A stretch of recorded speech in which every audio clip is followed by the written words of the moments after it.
అందరికీ శుభోదయం. ఇప్పుడు మా పిల్లలు సంస్కృత సంధులైనటువంటి సవర్ణలింగ సంధి, గుణ సంధి, వృద్ధి సంధి, ఏనాదేశ సంధి వీటి గురించి మీకు వివరించి చెప్తారు. చక్కగా విని అర్థం చేసుకోవడానికి ప్రయత్నం చేయండి.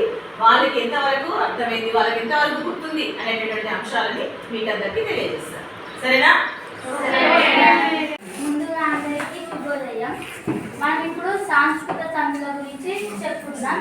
సాంస్కృతిక సంధుల్లో సవర్ణ దీర్ఘ సంధి గురించి చెప్పుకుందాం. సాంస్కృతిక సంధి సూత్రం: ఆయి ఊలకు సవర్ణచ్చులు పరమైనప్పుడు వాటి దీర్ఘాలు ఏకదేశమగును.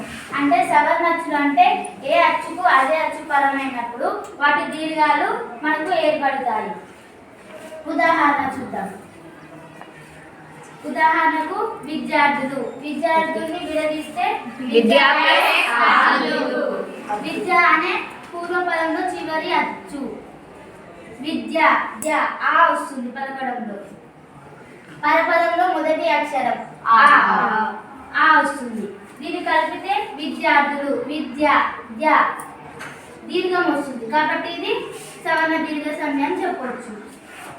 రెండవది ధరణీష విడదీస్తే ధరణి అనే పూర్వపదంలో చివరి అక్షరం ధరణి వస్తుంది. పరపదంలో మొదటి అచ్చు ఈ వస్తుంది. దీన్ని కలిపితే ధరణి ఈ వస్తుంది. కాబట్టి ఇది కూడా సవర్ణ దీర్ఘ సంధి. మూడవది గురూపదేశం విడదీస్తే గురు ప్లస్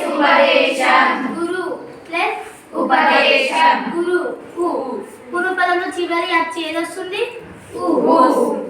పరపదంలో మొదటి అచ్చు వస్తుంది. దీన్ని కలిపితే గురూపదేశం వస్తుంది. కాబట్టి ఇది కూడా సవర్ణ దీర్ఘ సంధి అనే చెప్పవచ్చు. చివరిది పితృణం ని విడదీస్తే పితృ ప్లస్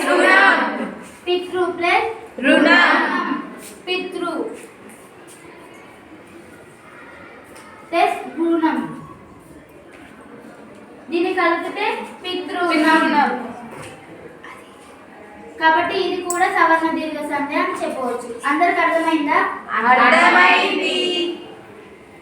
ధన్యవాదాలు. అందరికీ శుభోదయం.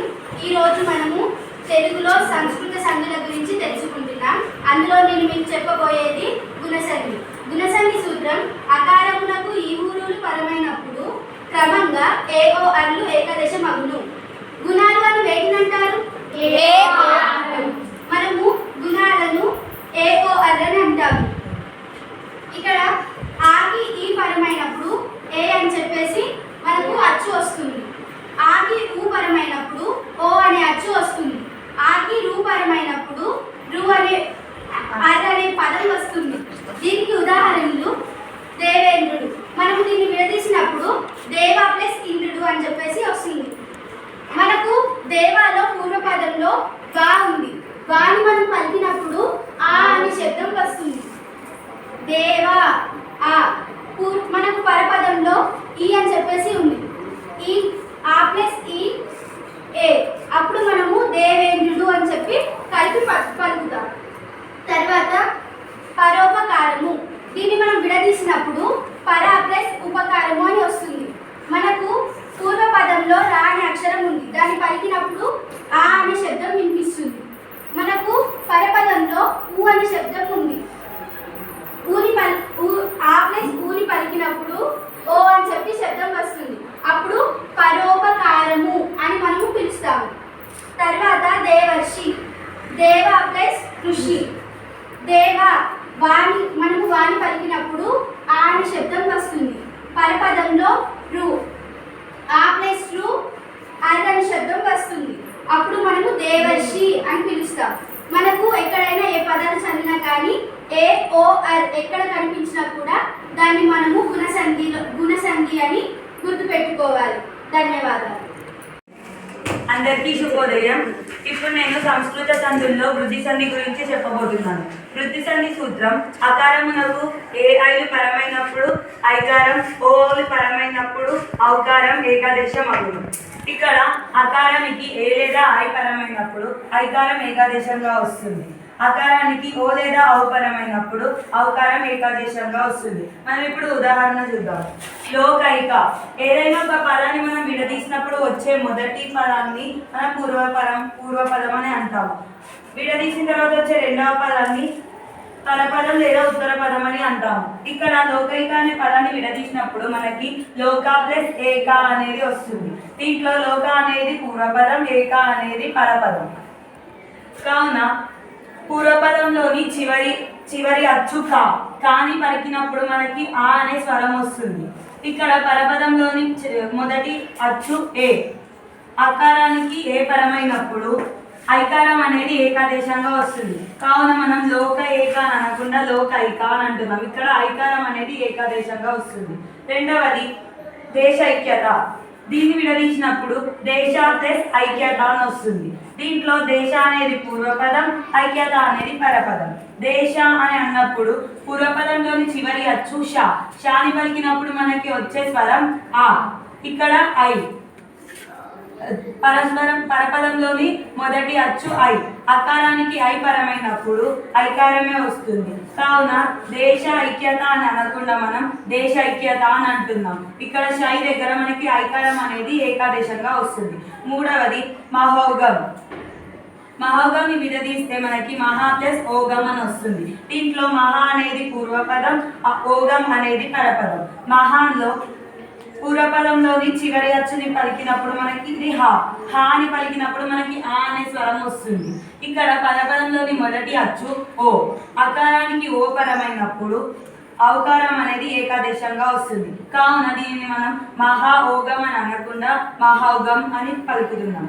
నాలుగవది దివ్యౌషధం. దివ్యౌషధాన్ని విడదీస్తే దివ్య ప్లస్ ఔషధం అని వస్తుంది. దీంట్లో దివ్య అనేది పూర్వపదం, ఔషధం అనేది పరపదం లేదంటే ఉత్తర పదం. దివ్య ఈ పూర్వపదంలో ఉన్న చివరి అచ్చు వ్యా అనే దాన్ని పలికినప్పుడు మనకి ఆ అనే స్వరం వస్తుంది. పరపదంలోని మొదటి అచ్చు ఔ. కావున అకారానికి అవ అనేది పరమైనప్పుడు ఇక్కడ ఔకారం ఏకాదేశంగా వస్తుంది. కావున దివ్య ఔషధం అని అనకుండా మనం ఇక్కడ దివ్య ఔషధం అని అంటాము. ధన్యవాదాలు. సంస్కృత సంధి అయినటువంటి యనాదేశి సంధి గురించి మనం ఇప్పుడు తెలుసుకుందాం. యనాదేశి సంధి యొక్క సూత్రం: ఈ ఊరులకు అసవర్ణమైన అచ్చులు పరమైనప్పుడు క్రమంగా యావరాలు ఏకాదేశం అగును. సవర్ణాలు ముందుగా మనకి అసవర్ణాలు అంటే ముందుగా మనకి ఏందో తెలియాలి. అసవర్ణాలు అంటే ఒక అచ్చుకి అదే అచ్చు కాకుండా వేరే అచ్చు పరమైతే అది అసవర్ణాలు అంటారు. ఉదాహరణకి సవర్ణదీర్ఘ సంధిలో చూసుకుంటే మనకి సవర్ణమైన అచ్చులు పరమవుతాయి. ఆకి ఆ పరమవుతుంది, ఈకి ఈ పరమవుతుంది. కానీ యనాదేశి సంధిలో అట్లా కాదు. ఒక అచ్చుకి వేరే అచ్చు పరమవుతుంది. దాన్ని అసవర్ణాలు అని అంటారు. ఈ ఊరులకు అసవర్ణమైన అచ్చులు పరమైతే అప్పుడు అవి యావారాలుగా వస్తాయి. ఉదాహరణ: ఆద్యాక్షరం విడదీస్తే ఆది ప్లస్ అక్షరం. మనకి పూర్వపదంలో చివరి అక్షరం ఆది ఈ వస్తుంది. పూర్వపదంలో చివరి అక్షరం మనకి ఇక్కడ ది ఉంది కాబట్టి దీన్ని మనం పలుకుతే ఆది ఈ వచ్చింది. దీన్ని పరపదం అనొచ్చు మరియు ఉత్తర పదం మీద అనొచ్చు. పరపదంలో మొదటి అచ్చు ఆ. మనకి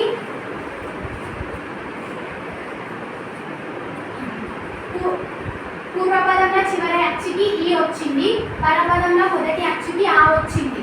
మనం ఇక్కడ ఈ పదాన్ని చదివేటప్పుడే ఆద్యాక్షరం మనకి పలకడంలోనే యా వచ్చింది. సంధి ఎప్పుడైనా ఒక పదాన్ని విడదీసినప్పుడు మనకి కనిపించదు. మనం పలకడంలోనే సంధి అని ఉంటుంది. దాన్ని ఒత్తుగా చూపెడుతుంది ఇగో యా ఒత్తు. ఇప్పుడు ఇది మనకు యనాదేశి సంధి అని చెప్పుకోవచ్చు. నెక్స్ట్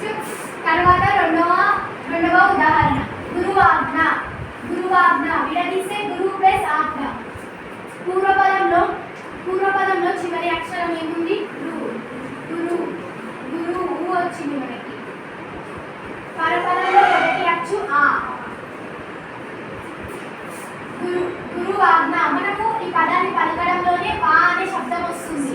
ఇక్కడ మనకి వావత్తు అంటే సంధ్య అనేది విడదీసినప్పుడు కనిపించదు మనకి. మనం పలకడంలోనే వా అనే శబ్దం వినిపిస్తుంది. ఇక్కడ గురువాజ్ఞ వా అనేది ఇక్కడ వచ్చింది కాబట్టి ఇది గురువాజ్ఞ యనాదేశి సంధ్య అవుతుంది.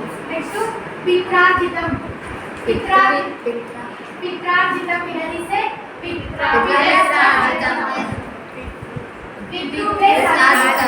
మనకి ఇలా పూర్వపదంలో చివరి అచ్చు ఏమొచ్చింది? వచ్చింది. మనకు పదంలో మొదటి అచ్చు ఏమొచ్చింది? ఆ వచ్చింది. ఇప్పుడు